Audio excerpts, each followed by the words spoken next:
വളരെ സുഖമായിട്ട് മുന്നോട്ട് പോകുന്നു.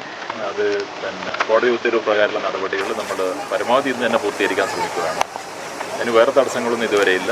പോലീസിൻ്റെ ശക്തമായ സാന്നിധ്യം ഉറപ്പുവരുത്തിയിട്ടുണ്ട്. എന്തെങ്കിലും ഒരു അനിഷ്ട സംഭവങ്ങൾ ഉണ്ടാകുന്ന പ്രതിപക്ഷം അങ്ങനെയുള്ള പ്രശ്നങ്ങളൊന്നും ഇപ്പം നേരിടുന്നില്ല. ഏത് രീതിയിലുള്ള പുനരധിവാസം എന്ന് പറയുന്നത് ആകെ വേറെ ഭൂമിയോ സ്ഥലവും ഇല്ലാത്തവരെ 12 പേരെയാണ് പഞ്ചായത്ത് ഇപ്പം ഐഡന്റിഫൈ ചെയ്തിട്ടുള്ളത്. ആ കാര്യങ്ങൾ മാത്രമേ നമ്മൾ പരിഗണിക്കേണ്ടതുള്ളൂ. മീഡിയ ഒന്ന് നേരിട്ട് ഒന്ന് നോക്കിയാൽ കാണുന്നുണ്ട്. ഇവിടെ 2 നില 3 നില കെട്ടിടങ്ങളും കമേഴ്ഷ്യൽ സ്ഥാപനങ്ങൾക്കും അവർക്ക് എന്ത് പുനരധിവാസമാണ് ആവശ്യമുള്ളത്? ലക്ഷക്കണക്കിന് രൂപകളും ഈവൻ 1 കോടി രൂപയൊക്കെ ചെലവഴിച്ച് ഇവിടെ നിർമ്മിതികൾ നടത്തിയവർക്ക് ഒരു പുനരധിവാസത്തിൻ്റെ അർഹതയുമില്ല.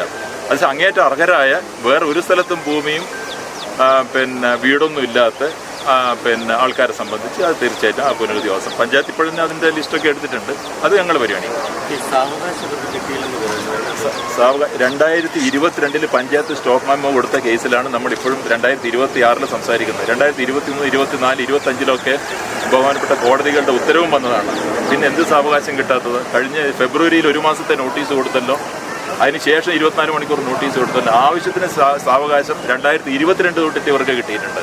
ഈ അനധികൃത കെട്ടിടങ്ങൾ നിർമ്മിച്ചവർക്ക് കിട്ടിയിട്ടുണ്ട്. എന്നിട്ടും കോടതി ഉത്തരവുണ്ടാകുമ്പോഴും ഈ കെട്ടിടങ്ങളുടെ നിർമ്മിതി തുടരുക എന്ന് പറഞ്ഞത് എന്തർത്ഥത്തിലാണ്? അതുകൊണ്ട് സാവകാശത്തിന്റെ ഒരു പ്രശ്നം ഇവിടെ ഉദിക്കുന്നില്ല. ആവശ്യത്തിൽ കൂടുതൽ സാവകാശം എല്ലാവർക്കും കൊടുത്തിട്ടുണ്ട്.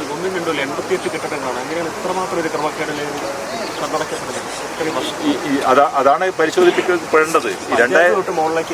2022 ഈ കെട്ടിട നിർമ്മാണം ആരംഭിച്ചപ്പോഴേ പഞ്ചായത്ത് സ്റ്റോപ്പ് മെമ്മോ കൊടുത്തിട്ടുണ്ട്. പലപ്പോഴും ഒരു ഉദാഹരണം പറയാതിരിക്കാൻ പറ്റുക. നമ്മുടെ പ്രത്യേകിച്ച് കേരളത്തിൽ പഞ്ചായത്ത് രാജ് സംവിധാനം വളരെ ശക്തമാണ്. അപ്പോൾ പഞ്ചായത്ത് അധികാരികൾക്ക് ഇതിൽ വലിയ ഉത്തരവാദിത്വമുണ്ട്. ഇതിൽ നിങ്ങൾ കാണേണ്ട ഒരു കാര്യം, കഴിഞ്ഞ ദിവസം ഇവിടുത്തെ ലോക്കൽ മീഡിയയിൽ ഒരു ബഹുമാനപ്പെട്ട പഞ്ചായത്ത് അംഗം ഒരു മീഡിയയ്ക്ക് അഭിമുഖം കൊടുത്തതായിട്ട് ഞാൻ കണ്ടു. അദ്ദേഹം പഴയ പഞ്ചായത്ത് പ്രസിഡന്റ് ആണെന്ന് തോന്നുന്നു. അതൊന്ന് വെരിഫൈ ചെയ്യേണ്ടതായിട്ടുണ്ട്. അദ്ദേഹം ഈ പൊളിക്കലൊന്നും അനുവദിക്കില്ല, ബുൾഡോസർ രാജ് അനുവദിക്കില്ല എന്നൊക്കെ അദ്ദേഹത്തിന് ഇവിടെ കെട്ടിട്ടുണ്ടോ എന്നുള്ളതും കൂടെ നമ്മൾ പരിശോധിക്കും. തുറന്ന് പറയുന്നതിൽ എനിക്ക് യാതൊരു മടിയുമില്ലാതെ. അപ്പോൾ ഇത്തരം ഒരു പ്രാദേശികമായിട്ട് വീഴ്ച വന്നിട്ടുണ്ടെങ്കിൽ തീർച്ചയായിട്ടും അതും കൂടെ പരിശോധിക്കും.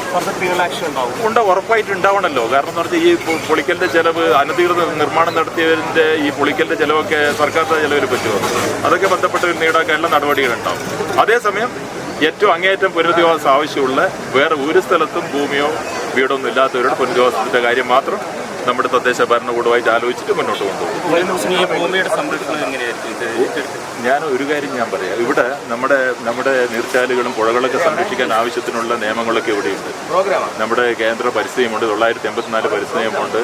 കേരള നാഷണൽ ലെവലിൽ വെറ്റ്ലാൻഡ് കൺസർവേഷൻ മാനേജ്മെന്റ് കൗൺസിലുണ്ട്. നമ്മുടെ ഇതിങ്ങനെ നീർത്തടങ്ങൾ, നമ്മുടെ നീർച്ചാലുകളും തണ്ണീർത്തടങ്ങളൊക്കെ സംരക്ഷിക്കാൻ ശക്തമായ നിയമം രാജ്യത്തുമുണ്ട്, നമ്മുടെ സംസ്ഥാനത്തുമുണ്ട്.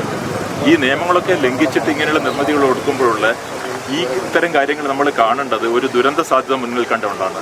നിങ്ങൾക്ക് മീഡിയ എല്ലാം കഴിഞ്ഞ വർഷം റിപ്പോർട്ട് ചെയ്തൊരു കാര്യമുണ്ട്. കൂട്ടാറിൽ വെള്ളപ്പൊക്കം ഉണ്ടായ സമയത്ത് അവിടെ കെട്ടിടങ്ങൾക്ക് നാശമുണ്ടായതും വാഹനങ്ങൾ പോലും ഒഴുകിപ്പോയതും, അതായത് റോഡ് സൈഡിൽ നിർത്തിയിട്ട് വാഹനങ്ങൾ പോലും ഒഴുകിപ്പോയി. ആ വാഹനങ്ങളിൽ ആൾക്കാരുണ്ടായിരുന്നെങ്കിൽ സംഭവിക്കും, എത്ര മരണങ്ങൾ സംഭവിക്കും. അപ്പോൾ ഒരു ദുരന്ത സാധ്യത മുന്നിൽ കാണുന്ന സാഹചര്യത്തിൽ ഒരു വിട്ടുവീഴ്ചയില്ലാതെ ഇത്തരം നടപടികൾ സ്വീകരിക്കേണ്ടതായിട്ട് വരും. അത് ദുരന്ത നിവാരണ നിയമത്തിന്റെ അടിസ്ഥാനത്തിലാണ് നമ്മൾ നടപടികൾ സ്വീകരിക്കുന്നത്. ഏറ്റെടുക്കുന്ന ഭൂമി അതിന്റെ ഒറിജിനൽ എക്സ്റ്റന്റ് എത്രയാണോ പുഴ അത് നിലനിർത്തിക്കൊണ്ടുള്ള അതിൻ്റെ മാനേജ്മെന്റ് നടപടികൾ സ്വീകരിക്കുക. ഒരു ദിവസം കൊണ്ട് പരമാവധി തീർക്കാനുള്ള ശ്രമിക്കുക. തീർന്നിട്ടില്ലെങ്കിൽ നാളെ തുടരും. അത് എവിക്ഷൻ ഇന്ന് കംപ്ലീറ്റ് ആവും. പക്ഷേ ഈ കെട്ടിടങ്ങളുടെ ഡെബ്രി എല്ലാം ഒഴിവാക്കേണ്ടതായിട്ടുണ്ട്. അതിന് കൂടുതൽ സമയം ആവശ്യമുണ്ട്. സമയം എടുത്തിട്ട് അത് ചെയ്യുക.